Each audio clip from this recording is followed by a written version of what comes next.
Aujourd'hui, je vais partager avec vous une expérience marquante qui a eu lieu dans ma vie. Quand Luc est entré dans notre maison, il semblait que les choses étaient enfin en train de retrouver leur place. Ma mère, Sylvie, était tellement heureuse avec lui.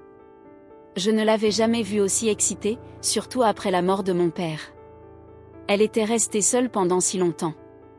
J'étais trop jeune pour comprendre ce qui se passait vraiment, alors j'ai accepté l'idée qu'il vive avec nous à bras ouverts.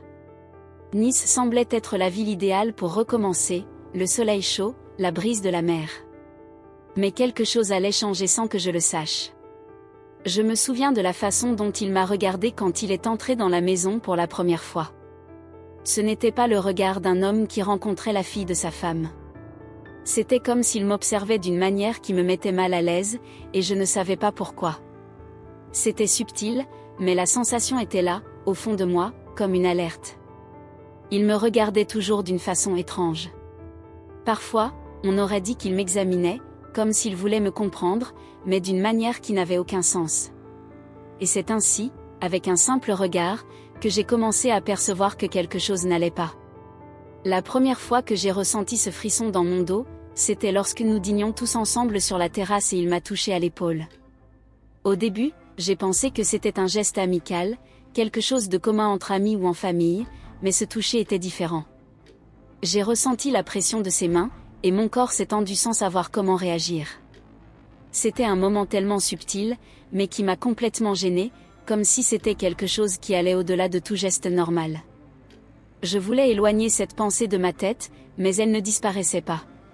Son regard était toujours là, et les touches ont commencé à se multiplier.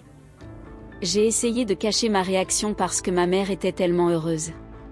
Elle semblait voir en Luc l'homme parfait, toujours en train de lui sourire, de discuter, de l'embrasser. Et moi, eh bien, je restais là, essayant de dissimuler mon malaise.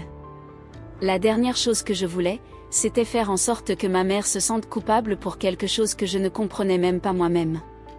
Elle disait toujours qu'il était bon pour elle et qu'il serait aussi bon pour moi.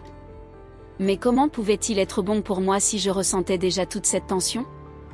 Je me sentais confuse, et c'était le pire type de confusion, celle qui n'a pas d'explication, mais qui vit au fond de notre âme. Les jours passaient, et peu à peu, j'ai commencé à comprendre ce qui se passait. Les attitudes de Luc étaient plus qu'un simple regard ou un simple toucher. Il commençait à apparaître là où je me trouvais d'une manière qui semblait casuelle, mais je savais que ce n'était pas le cas, comme lorsque je suis entrée dans la salle de bain, par la fenêtre, j'ai vu qu'il était dans le salon, mais la porte était entr'ouverte et il m'observait. Je ne savais pas s'il savait que je l'avais vu, mais la sensation d'être surveillée était constante. Un frisson a parcouru mon dos, mais je ne savais pas comment en parler à ma mère. Elle ne me croirait jamais. C'est alors que j'ai réalisé que ma mère était tellement absorbée par sa relation avec Luc qu'elle ne voyait pas ce qui se passait, et je commençais à me sentir invisible. Je ne sais pas si c'était mon propre manque de confiance ou le fait qu'il soit si convaincant, mais Luc me faisait me sentir comme une enfant gâtée, quelqu'un qui inventait un problème là où il n'y en avait pas. J'étais la seule à voir les petits changements dans son comportement, et ces changements commençaient à me hanter. C'était comme s'il était quelqu'un de complètement différent de la personne que je voyais ma mère embrasser et appeler Marie. Je voulais parler, mais comment ? Comment pourrais-je exposer quelque chose d'aussi intime et sombre quand personne ne me croirait ? Il n'y avait pas de place pour le doute dans ma tête. La peur a commencé à m'envahir, et je savais que je devais faire quelque chose. Mais que ferais-je ? Qui m'écouterait ? C'est le poids d'un secret que l'on porte pendant si longtemps, et au fond de moi, je savais que je ne pouvais plus continuer ainsi. Je n'avais jamais imaginé que ma vie prendrait cette tournure, que tout ce que je connaissais serait soudainement mis en question par des gestes aussi simples. Après ce regard étrange, après ce premier contact, j'ai commencé à le voir différemment. Luc n'était plus cet homme sympathique, ce beau-père idéal que ma mère croyait avoir trouvé, mais plutôt une silhouette sombre qui s'immisçait lentement dans mon quotidien. C'était comme si je devenais de plus en plus consciente de sa présence, de ses gestes, de ses paroles. Les choses ont pris une tournure inquiétante quand il a commencé à me toucher plus souvent, des gestes qui semblaient innocents aux yeux des autres, mais qui me mettaient de mal à l'aise. Un matin, alors que je passais dans le salon pour prendre mon café, Luc m'a effleuré le bras d'une manière qui m'a glacée. Ce n'était pas un simple effleurement. C'était comme s'il cherchait à capter mon attention, à me marquer d'une façon étrange. Je me suis figée, incapable de réagir immédiatement, mais cette sensation d'être vue différemment, de manière plus intime, m'envahissait de plus en plus. Il y avait aussi ces moments où il m'adressait des compliments qui me donnaient un frisson d'inconfort. « Tu ressembles tellement à ta mère quand elle était jeune », me disait-il souvent avec un sourire en coin. Ce genre de remarque n'était pas normal, et pourtant je n'osais rien dire. Je ne voulais pas créer de drame. Ma mère semblait si heureuse, elle était amoureuse de lui, et j'étais là, me demandant si j'étais la seule à ressentir cette pression. C'était comme si je devenais l'objet d'une attention qu'aucune fille ne devrait avoir à affronter de la part de son beau-père. Et puis, il y avait ces moments où, après quelques verres de vin, Luc devenait plus tactile. Je n'avais jamais vu un homme aussi insistant dans ses gestes. Un soir, alors que ma mère était dans la cuisine, il s'est approché de moi et a effleuré ma cuisse sous la table. Je ne savais pas comment réagir. C'était comme si le monde s'était arrêté autour de moi. Je n'arrivais plus à respirer correctement. Mon cœur battait trop vite, et j'avais peur qu'il entende ma peur. Je me suis empressée de changer de position, de me lever, mais c'était déjà trop tard. Il avait vu l'angoisse dans mes yeux. Je n'ai pas osé dire un mot à ma mère. Elle n'aurait pas compris. Je le savais. Elle était sous l'emprise de l'amour, et je ne voulais pas être la fille qui détruit sa relation. Et pourtant, quelque chose me disait que cette situation ne finirait pas bien. Chaque petit geste de Luc, chaque regard, chaque mot semblait me pousser un peu plus dans un coin où je n'avais d'autre choix que de me taire. Je me sentais invisible, comme si ma propre douleur n'avait aucune importance face à son charme et à la façon dont il faisait tout pour séduire ma mère. J'ai essayé de me convaincre que j'étais paranoïaque, que j'exagérais, mais chaque jour, chaque minute que je passais à ses côtés, j'étais de plus en plus convaincue que quelque chose n'allait pas. Ces petites menaces cachées sous des sourires et des paroles enjôleuses commençaient à me consumer. Je ne savais pas combien de temps je pourrais tenir. La peur de perdre ma mère m'empêchait de tout dire, et pourtant, je savais que je ne pouvais plus vivre dans le silence. Ce secret m'étouffait, me détruisait de l'intérieur. Et là, au cœur de cette souffrance muette, je me suis rendu compte que je n'étais pas seule. D'autres filles, peut-être même plus jeunes que moi, avaient dû vivre ce genre de choses. Mais je n'avais pas les réponses. Je n'avais aucune idée de ce que j'étais censée faire. Mon esprit se noyait dans le doute, et mon cœur hurlait de se libérer, mais je restais figée, paralysée par la peur et la honte. Et c'était comme ça que, chaque jour, je devenais un peu plus la proie, sans le vouloir. Mais au fond, je savais que, tôt ou tard, je devais briser ce silence, sinon ce silence briserait tout ce que j'avais de plus précieux. Je me suis retrouvée à observer ma mère presque comme une étrangère. Chaque fois qu'elle parlait de Luc, son regard s'illuminait d'une façon que je n'avais jamais vue. J'avais l'impression d'être invisible pour elle, de devenir une ombre dans sa vie. Elle n'était plus cette femme forte et protectrice que j'avais toujours admirée. Elle était submergée par cet homme, par son charme, par son besoin d'être aimée. Et moi, j'étais là, coincée dans cette situation où je me sentais terriblement seule. J'ai essayé de lui parler, de lui faire comprendre ce que je ressentais, mais chaque tentative semblait être balayée d'un revers de main. « C'est juste dans ta tête, Léa », me disait-elle souvent. Ces mots me blessaient plus que tout.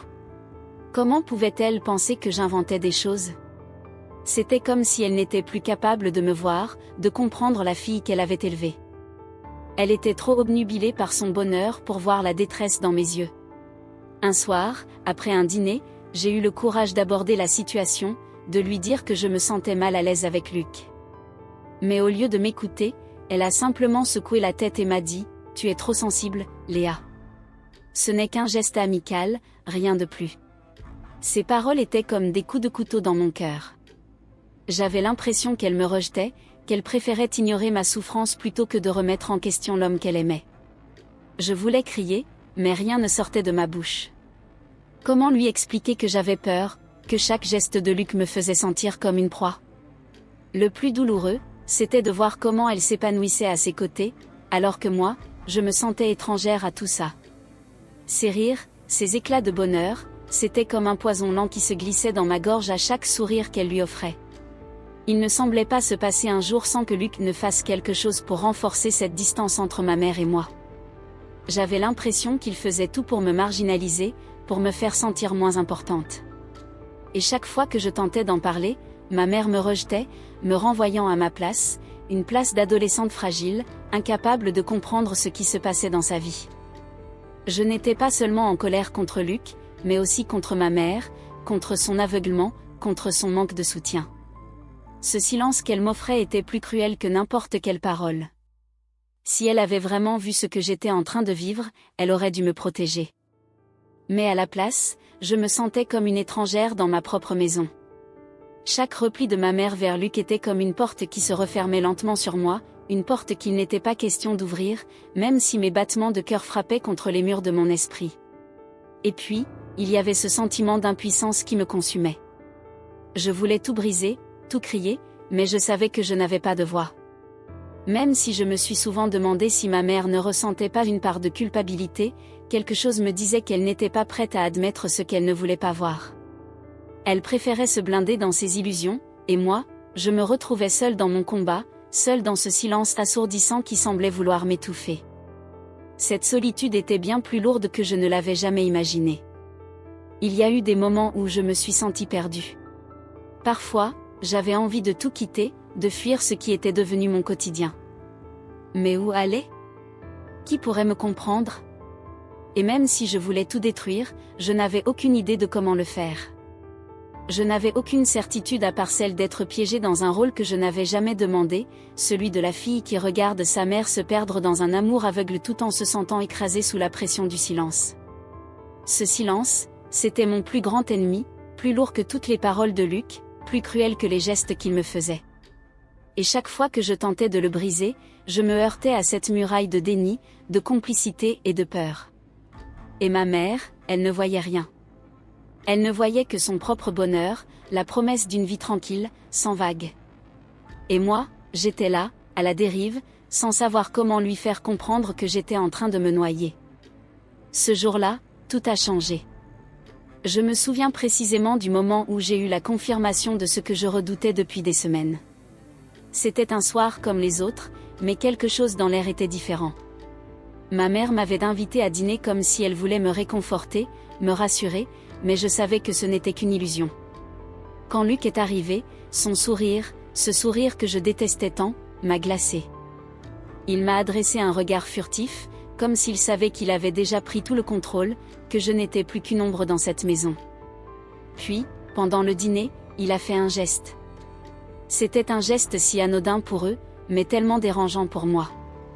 Il a effleuré ma main, juste un frôlement, comme s'il voulait marquer son territoire.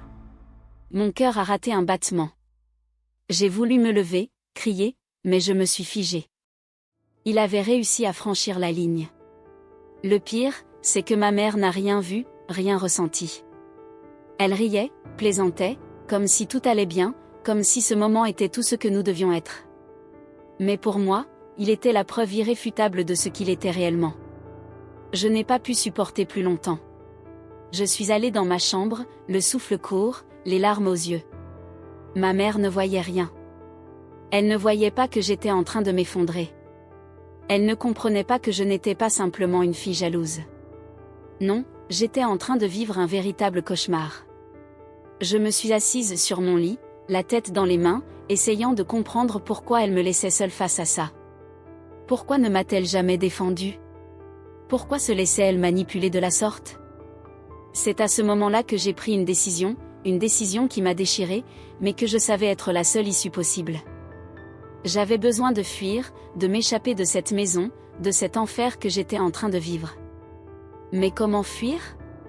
Où aller? Je n'avais pas de réponse. Je n'avais plus que moi-même et ce sentiment de solitude qui me dévorait. Le seul choix qui me semblait encore envisageable était de quitter cette ville, quitter tout ce que je connaissais pour me reconstruire loin de tout ça. Mais comment expliquer à ma mère que j'avais besoin de partir sans qu'elle ne me prenne pour une enfant précieuse? Le lendemain matin, je suis allée à l'université.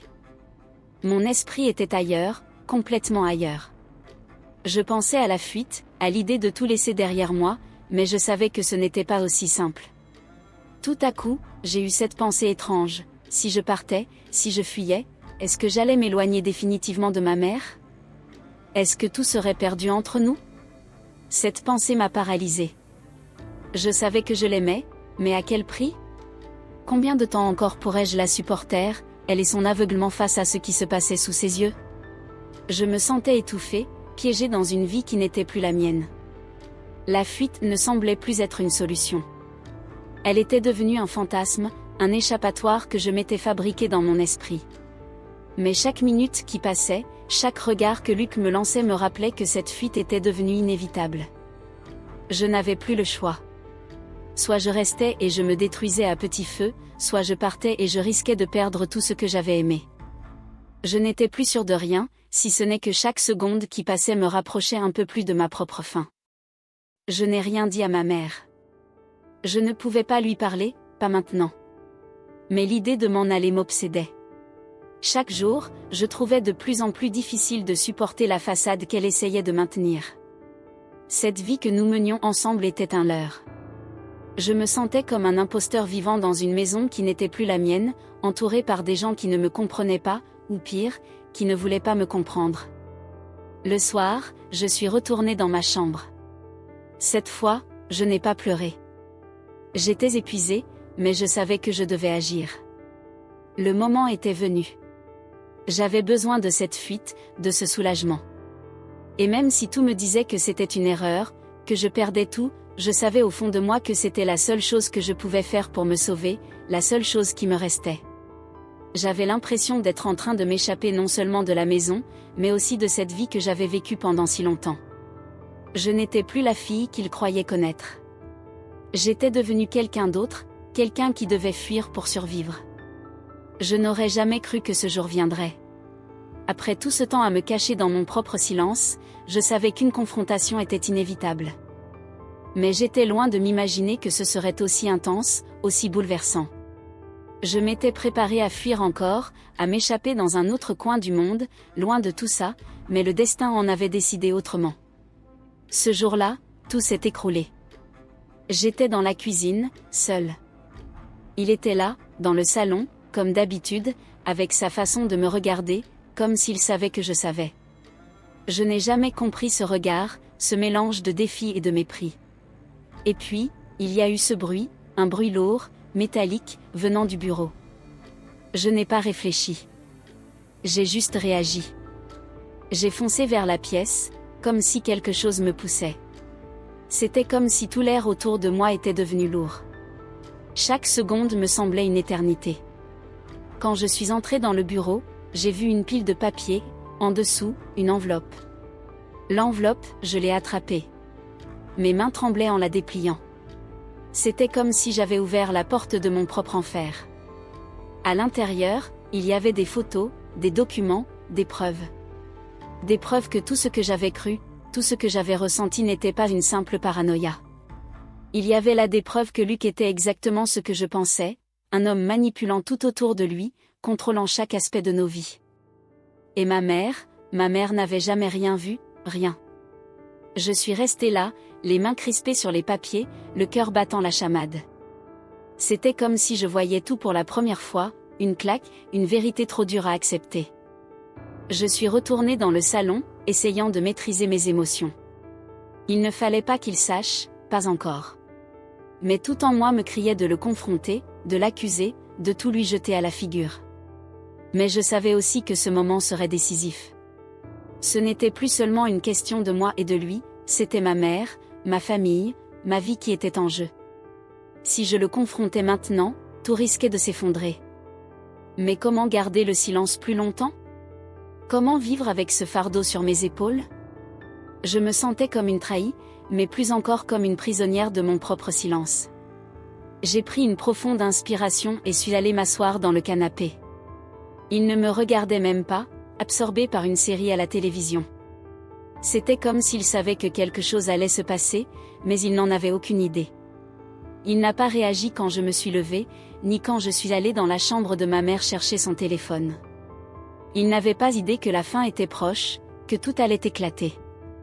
Je n'avais plus de force, plus d'envie de jouer à ce jeu. Tout allait éclater, et je n'étais pas prête à faire marche arrière. Je n'avais plus le choix. Je savais qu'une fois que tout serait découvert, il n'y aurait plus de retour en arrière.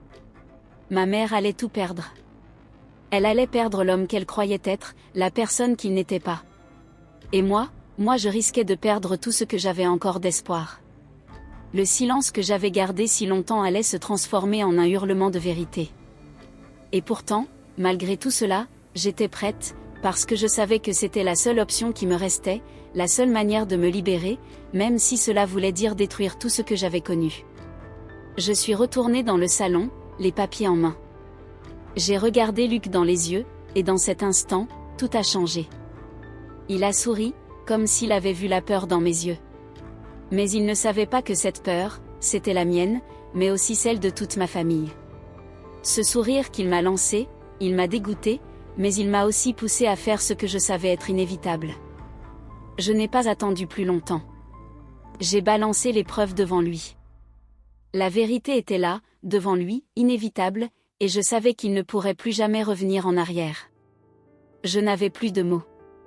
Il y avait un vide énorme dans ma poitrine, un mélange de colère, de soulagement, de confusion.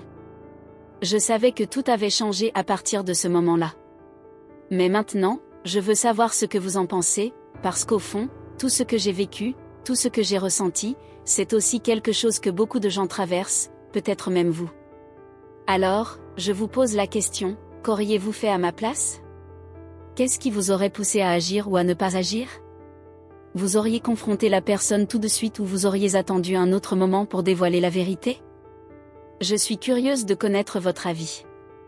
Cette histoire m'a marqué à vie, mais je sais qu'il y a des leçons à tirer. Peut-être que vous avez vécu quelque chose de similaire, ou peut-être que vous avez un conseil à donner. Moi, je me suis retrouvée dans une impasse, et c'est là que je vous demande, que feriez-vous dans une situation comme la mienne? Avez-vous des idées sur comment gérer une telle pression, ce genre de relation toxique qui vous ronge de l'intérieur? J'aimerais vraiment que vous partagiez vos réflexions dans les commentaires, parce qu'on a tous besoin d'échanger, de s'entraider, surtout dans des moments aussi difficiles. Peut-être que votre expérience pourrait aider quelqu'un d'autre qui traverse exactement ce que j'ai vécu, ou peut-être que vous avez des conseils sur la façon de tourner la page, de recommencer après tout ça. Si vous avez aimé cette histoire, dites-moi aussi quelle partie vous a le plus touché. Je veux savoir ce qui vous a marqué, ce qui vous a fait réfléchir, parce qu'à la fin, c'est ça qui compte, non? Comprendre les choix des autres et se dire, et moi, qu'est-ce que j'aurais fait à sa place? Je vous remercie profondément d'avoir écouté mon histoire. N'oubliez pas de vous abonner à la chaîne et d'activer la cloche pour ne pas manquer les prochaines histoires. Laissez un like si vous avez aimé, et regardez la prochaine vidéo que je vous recommande. Elle raconte l'histoire d'une jeune femme qui s'est retrouvée seule avec son frère adoptif. Il a fait quelque chose d'absurde et d'inimaginable avec elle. J'espère que vous passerez une bonne journée, et nous nous retrouvons dans la prochaine histoire. À bientôt.